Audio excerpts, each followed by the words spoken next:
What's up guys, Zach here from the Chaos Galaxy, and today I've managed to stop thinking about the Game of Thrones season finale for a few short minutes so I can bring you this video.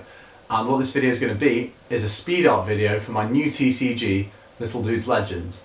Most of my speed art videos previously, which have been really well received by you guys, have been for the Chaos Galaxy, for which I use my Copic marker pens.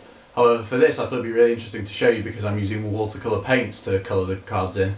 So yeah, hopefully you'll enjoy something a bit different. Also, I won't be able to show you the finished cards, unfortunately, just the actual artworks that I've drawn, because my computer's still broken. I really need to get it fixed soon, so I can actually start, getting this TCG going.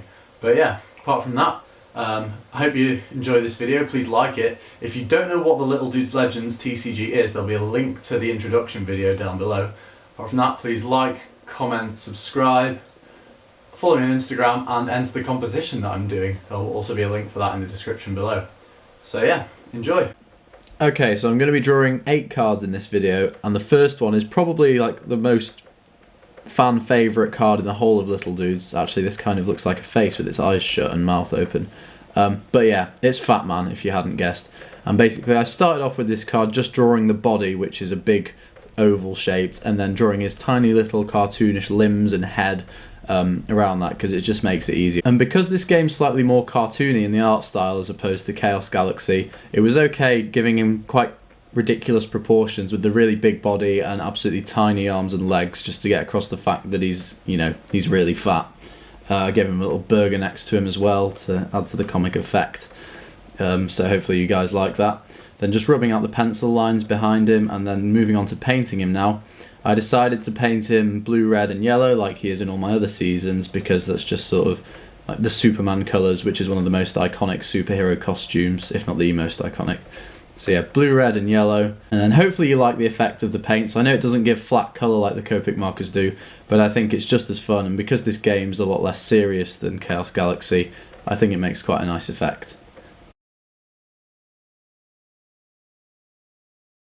The next card now is another Little Doods classic. He's probably the face of Little Doods. He's been in all seasons, and it's Mr. Snappy.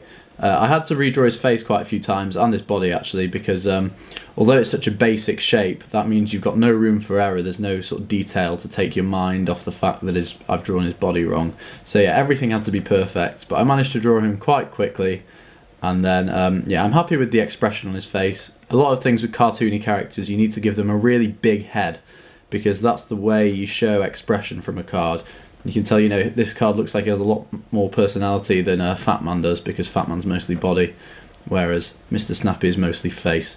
And then because he's a reptile, I've just given him sort of green scales. I don't know what animal he is. He's like a crocodile, lizard, dinosaur thing.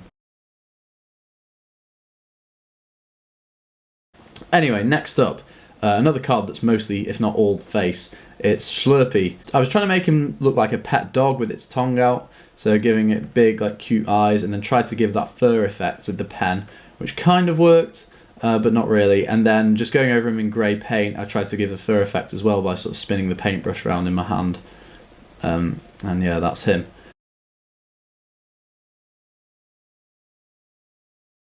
The next card is part of the first archetype I'm going to show you in this video, which is the Kip Cop Kep archetype.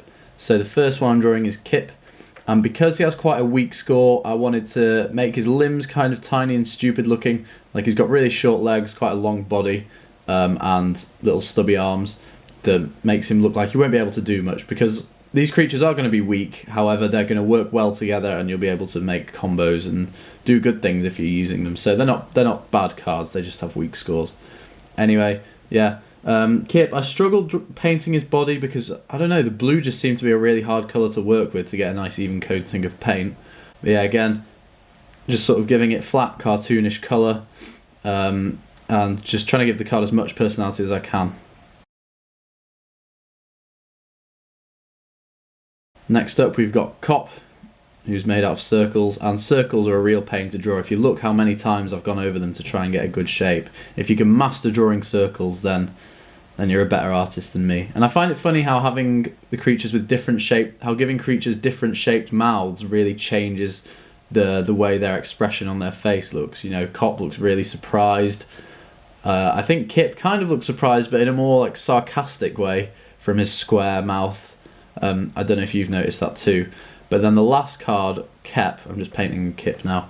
Kep, who's the triangle card, I wasn't actually filming when I made him. I thought I was, but I wasn't. So unfortunately, he's not in this video, but I'm going to show you a picture of his final artwork anyway.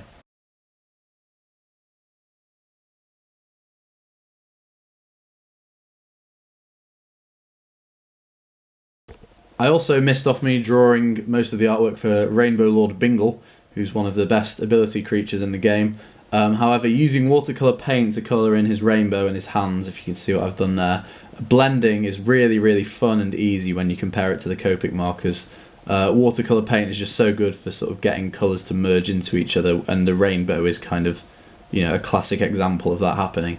I think I've done well with this. It was quite difficult at first to get all the colours to blend, and I did smudge a few with my hands, but I'm happy with the result.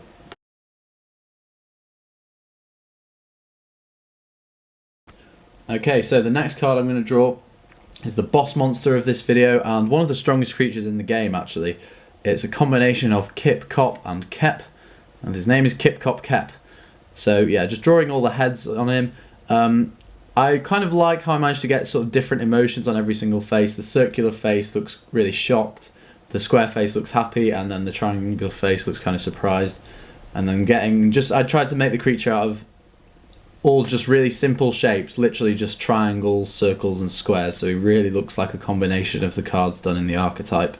I'm just getting onto painting him and only using the colours that I've used in the artworks of the original three to really make them look like an archetype together, and then this one obviously being the boss monster, being a combination of all of them.